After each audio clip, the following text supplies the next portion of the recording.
There's another side, self-esteem, faith in yourself, confidence in yourself.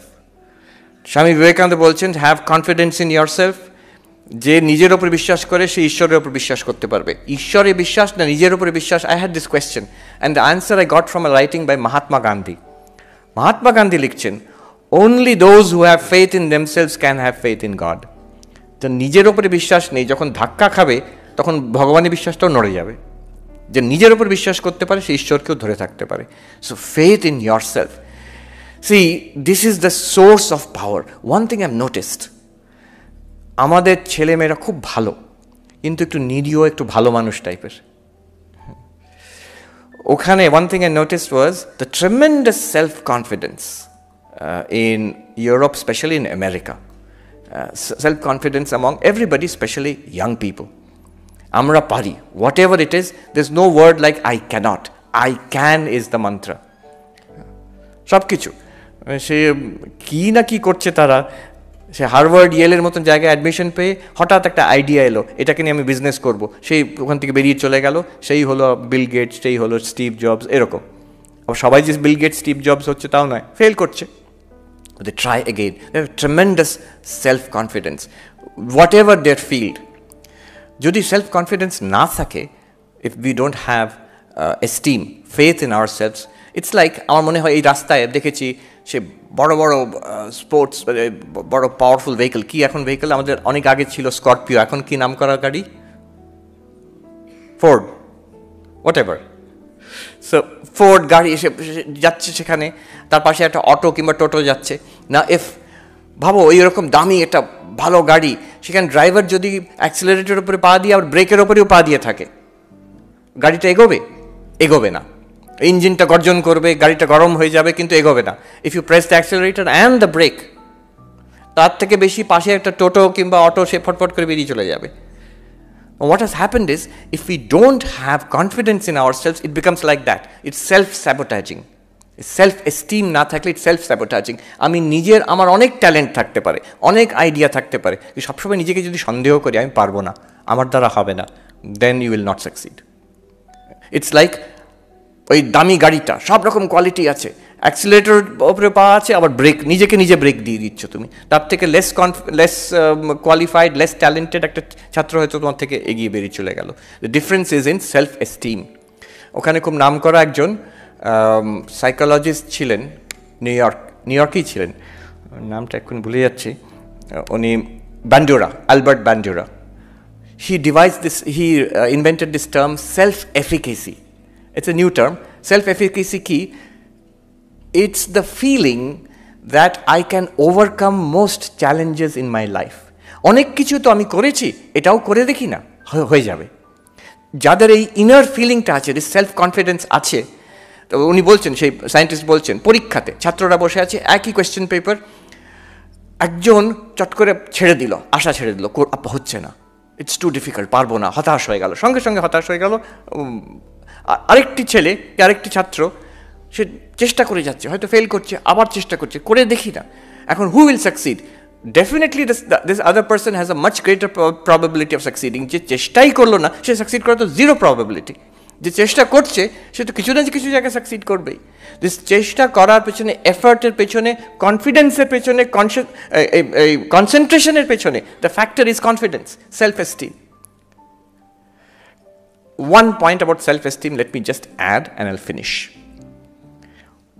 এইখানে তোমরা বুঝতে পারবে না, কিন্তু ওখানে গিয়ে, ওয়েস্টে গিয়ে, one thing I'm noticing is, আমাদের ইন্ডিয়ানদের, আমরা বড় বেশি ওয়েস্টের দিকে চেয়ে আছি। It is a one way street. ওখানকার হ্যালোউইন এখানে আসছে, এখানকার জিনিস কিন্তু ওখানে নিচ্ছে না কেউ, নিলেও সেটাকে নিজের মতন করে চেঞ্জ করে নিয়ে নিল। যোগা, আমাদের হঠযোগ, যেটা ভেরি পপুলার, এখন রামদেব বাবার কৃপায় এখানেও অনেক পপুলার হয়েছে ইন্ডিয়াতে, কিন্তু এক সময় ছিল যে ওয়েস্টেই বেশি পপুলার। হঠযোগার স্টুডিও, ওখানে স্কুলকে বলে স্টুডিও, হঠযোগা স্টুডিও, রাস্তায় রাস্তায়, মানে একটা পাড়ায় every other block had a yoga studio. কিন্তু সেটাকে এমনভাবে নিজের করে নিচ্ছে ওরা, শুনলে ইউল বি শকড। একবার আমি একটা স্কুলে গেছি, হিন্দুইজম, ইন্ডিয়ান কালচার এইসব বলতে, সেখানে ইন্ডিয়ান ছেলে মেয়ে কেউ ছিল না, সব আমেরিকান, মানে ছাত্রছাত্রীরা। এটা লস অ্যাঞ্জেলেসে। সেখানে আমি প্রথমে আরম্ভ করলাম যোগা কথা বলতে। তখন একটি ছেলে বলল, oh you have yoga in India also.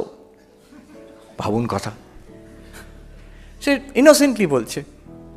তারা এমনভাবে তাদের সেলফ কনফিডেন্স লেভেল এমন, যেটাই আছে আমাদেরই, ওটা ভালোটা আমাদের, তোমাদেরও আছে নাকি? আচ্ছা, এখান থেকেই গেছে জিনিসটা, না ধারণাই নেই।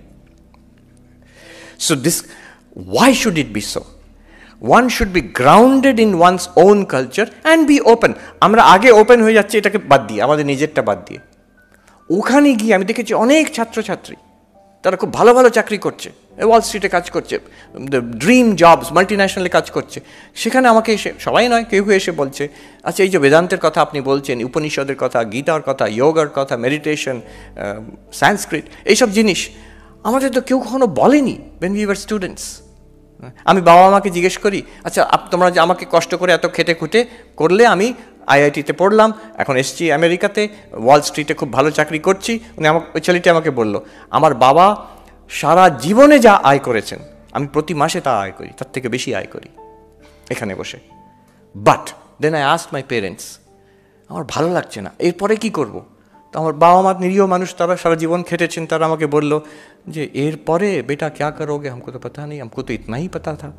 এরপরে কী করবে আমি তো জানি না রে বাবা, এই অবধি তোকে পড়িয়ে টড়িয়ে আমরা বিদেশে পাঠিয়ে দেবো, একটা দারুণ জীবন হবে তো, ব্যাস, আর কি, আর তো জানি না আমরা।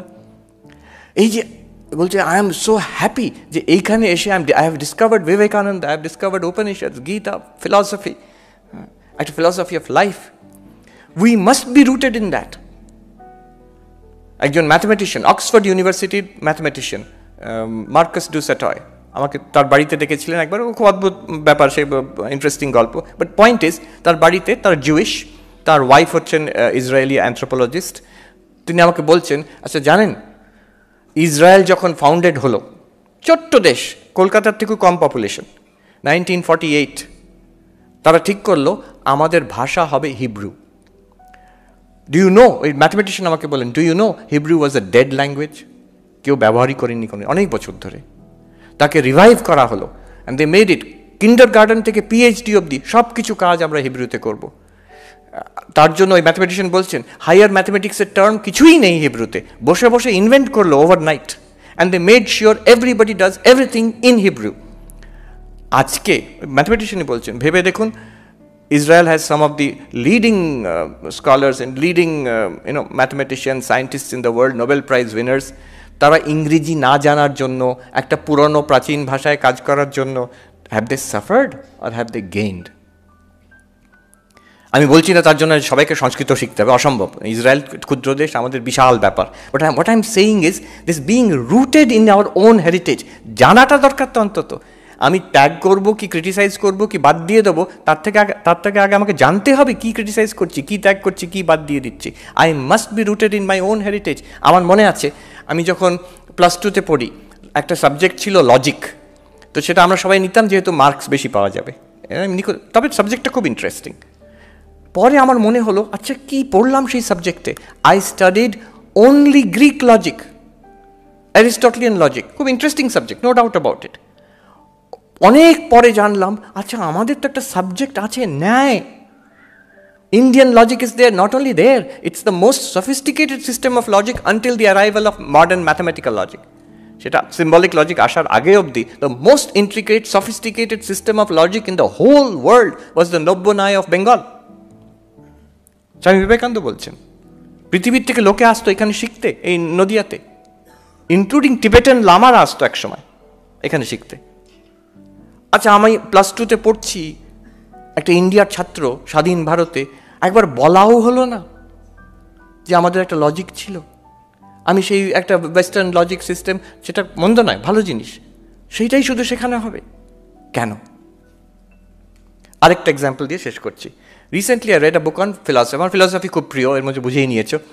ওয়েস্টার্ন ফিলসফির বই একটা আমি অনেক পড়েছি, রাসেলের বই পড়েছি, আরও নতুন লেখকদের বই পড়েছি, ভালো ভালো, সব ইংরেজিতে।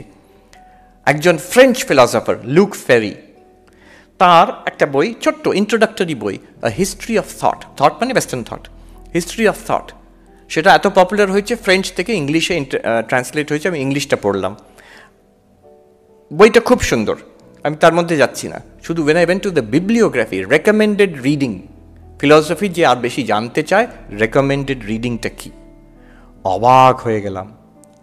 এতগুলো আমি ইংরেজিতে বই পড়েছি ফিলসফি নিয়ে, সেখানকার রেকমেন্ডেড রিডিংটা আমি জানার আছে আমার। এই বইতে ইনি নাম করা একজন philosopher western philosophy introductory readings list করছেন, একটাও ইংরেজি বইয়ের নাম নেই। ওরা ফ্রেঞ্চ তো, ওরা ইংল্যান্ড আমেরিকা এটাকে এদের মানে সিভিলাইজড লোক বলে মনেই করে না, ওদের কোনো মানে এদের মানে কোনো গণনার মধ্যে আসে না এরা। সব যে recommended reading, French philosopher, German philosopher, একজন দুজন ইটালিয়ান আছে, ব্যাস।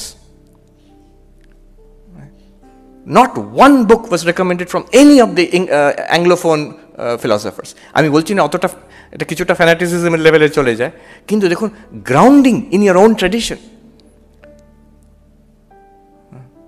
খুব নাম করা রিসেন্ট ফিলসফার বার্নার্ড, কি নাম বলে যাচ্ছি আমি, উনি এসেছিলেন নিউ ইয়র্কে বক্তৃতা দিতে ফ্রান্স থেকে। এবার দেখুন হোয়াট ইজ দ্য এফেক্ট, নিজের কালচারে গ্রাউন্ডেড হলে কতটা সম্মান পাওয়া যায়। হল ভর্তি লোক, ফ্রেঞ্চ ফিলসফার এসছেন একটা বক্তৃতা দিতে, আমিও শুনতে গেছিলাম নিউ ইয়র্কে, ভর্তি আমেরিকান। সেই ফ্রেঞ্চ ফিলসফার ভাঙা ভাঙা ইংরেজিতে বললেন, প্রত্যেকটা কথা relevant two France and France only. আমেরিকায় কী হচ্ছে নিউ ইয়র্কে, দে ইজ কমপ্লিটলি আনইন্টারেস্টেড। উনি বলে গেলেন নিজের যেটা কাজ, নিজের দেশের পরে যে কনটেক্সটে, সবাই হাঁ করে শুনে গেল। কেন? there is an element of being genuine, being rooted in your culture. আমি কেসি ভট্টাচার্য, খুব নাম করা ফিলসফার এখানে ছিলেন, তার কথা দিয়ে শেষ করছি। উনি বলছেন তাহলে কি আমরা পাশ্চাত্য জিনিস শিখবো না? না, what I plead for is a genuine translation of foreign ideas into Indian idiom. Swaraj in ideas বলে কেসি ভট্টাচার্যের ল্যান্ডমার্ক পেপার। আজকালকার পোস্ট কলোনিয়াল থিওরি এসব হওয়ার 20 বছর আগে তিনি বলে গেছেন। So yes, so summing up, দুটো জিনিস আমি বললাম এখানে। One is the power of focus, concentration. We all have that, all of us have it, and we can, হয়তো আইনস্টাইনের মতন, ভন নয়ম্যানের মতন হবে না, বাট ওয়ের উই আর তার থেকে অনেকটা বেটার করতে পারবো। Remember, do whatever you're doing with the fullest possible attention. Laser-like focus, hold that focus, cut everything out.